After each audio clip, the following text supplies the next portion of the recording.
Di sebuah kota kecil di Jawa Tengah, berdirilah sebuah bangunan tua yang disulap menjadi kos-kosan putra. Lokasinya hanya 5 menit dari kampus teknik ternama di kota itu, membuatnya jadi pilihan favorit mahasiswa. Meski bangunan itu sudah berusia lebih dari 50 tahun, biaya sewanya murah dan tempatnya strategis. Di antara penghuni baru kos itu, ada 4 mahasiswa jurusan teknik yang baru saja pindah ke sana: Bagas, Rian, Yusuf, dan Damar. Mereka menyewa 4 kamar berjejer di lantai 2. Alasan mereka memilih kos itu sederhana: dekat kampus, sehingga mereka bisa pulang larut malam usai mengerjakan tugas atau praktikum. Pengelola kos, seorang ibu paruh baya bernama Buati, hanya berpesan singkat saat mereka pertama kali menandatangani kontrak. Jaga kebersihan kamar masing-masing ya, nak. Di sini, kalau kotor, suka ada yang marah. Keempat mahasiswa itu cuma saling melempar pandang sambil menahan tawa. Mereka mengira Buati hanya mencoba membuat mereka disiplin. Awal yang sibuk dan lalai. Bulan pertama berjalan lancar. Kuliah dan praktikum mulai padat.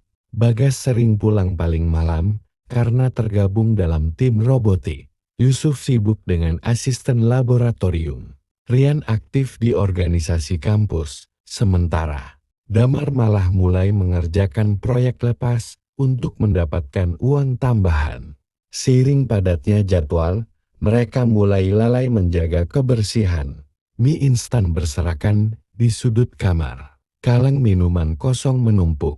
Pakaian kotor dibiarkan di lantai. Sampah di dapur kecil kos itu jarang dibuang. Bahkan, toilet bersama nyaris tak pernah disikat. Buati sempat menegur, "Nak, tolong dibersihkan. Di sini nggak suka kalau kotor."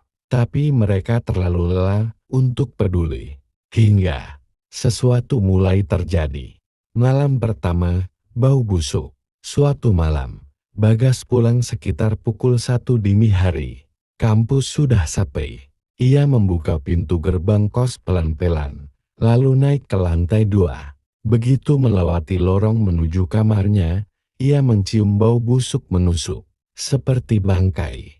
Bagas menutup hidung, mengira mungkin ada tikus mati. Namun, saat membuka pintu kamarnya, bau itu malah semakin kuat. Di sudut kamar, di atas tumpukan pakaian kotor, ia melihat setetes cairan merah pekat. Bagas memicingkan mata. "Apa nih, darah?" Ia menyalakan lampu penuh. Tidak ada bangkai. Tidak ada bekas luka di tubuhnya. Cairan itu entah dari mana. Ia buru-buru membersihkan dan tidur dengan perasaan tak enak. Malam kedua ketukan pintu.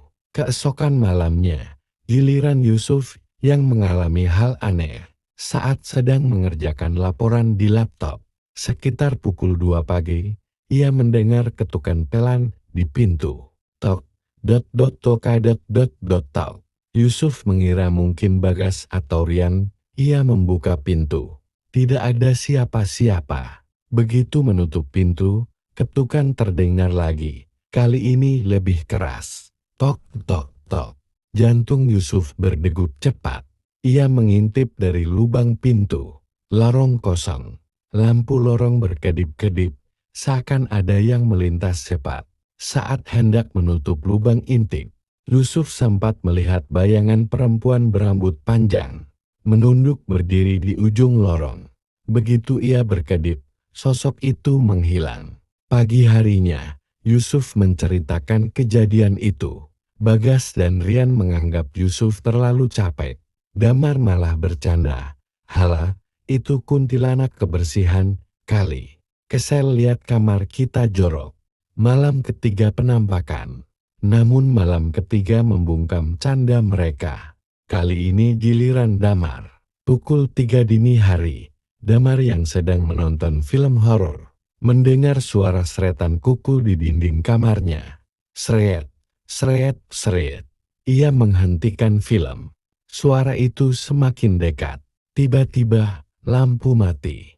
Layar laptop berkedip, memantulkan cahaya samar. Di pojok ruangan, muncul bayangan perempuan bergang putih kotor. Rambutnya menjuntai menutupi wajah. Dari sela-sela rambut, mata merah menyala menatap Damar. Dalam sekejap, suhu ruangan menurun drastis. Nafas Damar membeku. Ia tak bisa bergerak, seolah ditindih sesuatu. Perempuan itu berbisik, "Bersihkan, bersihkan, bersihkan, atau kalian, aku ambil." Damar pingsan di tempat, puncak teror. Pagi harinya, Damar ditemukan gemetar oleh Bagas, wajahnya pucat. Dia hanya bisa mengulang. Dia marah-marah, kamar kotor. Mereka akhirnya bercerita satu sama lain. Semua sepakat, ini bukan kebetulan. Siang itu, mereka menemui Buati. Wajah Buati tampak muram. Ia menghela nafas berat. "Kalian baru tahu, ya dulu. Bangunan ini rumah seorang perempuan muda, cantik, tinggal sendirian. Ia sangat menjaga kebersihan. Semua harus bersih, rapi tapi dia meninggal tragis. Bunuh diri karena difitnah tetangga. Sejak jadi kosan, dia kadang datang, kalau penghuni jorok, dia marah. Sudah sering kejadian. Banyak yang gak kuat, pindah. Mereka ingin pindah, tapi kontrak sewa belum habis. Tak punya uang lebih, mereka terjebak. Malam-malam terakhir, dengan ketakutan, mereka mulai membersihkan kamar masing-masing. Sampah dibuang, lantai dipil, pakaian dicuci. Namun teror tak berhenti. Di kamar Bagas, muncul jejak kaki basah mengarah ke tempat tidur. Di kamar Yusuf, cermin berkabut menampilkan tulisan, "Terlambat." Di dapur, panci tiba-tiba bergetar sendiri, mengeluarkan suara dentingan nyaring. Dan puncaknya, malam keempat, saat mereka bersama di ruang tengah, listrik mati. Dalam gelap, terdengar tangisan perempuan. "Hau dot dot dot, hau dot dot dot, hau dot dot." Suara itu mendekat. Dalam sekejap, di hadapan mereka berdiri sosok kuntilanak. Wajahnya rusak, sebagian kulit mengelupas. Rambut panjangnya terurai basah. "Kalian, sudah kuberi waktu kini. Gantian kalian yang kubersihkan." Bagas berteriak membaca doa keras-keras. Yusuf mengumandangkan azan. Dama dan Rian ikut berteriak panik. Sosok itu melengking marah, sebelum perlahan menghilang. Akhir yang pahit. Pagi itu juga, mereka mengemasi barang. Tidak peduli soal kontrak. Mereka kabur dari kos itu. Saat pamit pada Buati, sang ibu hanya berkata lirih, "Saya sudah ingatkan. Di sini, penghuni lama, benci kotor. Jangan pernah tantang dia lagi." Hingga kini, kos nomor 3 di lantai 2 itu selalu kosong. Penghuni baru tak pernah betah. Konon, kalau malam, di sana masih terdengar suara, "Bersihkan, bersihkan dot dot dot, atau aku bersihkan dot dot dot kalian."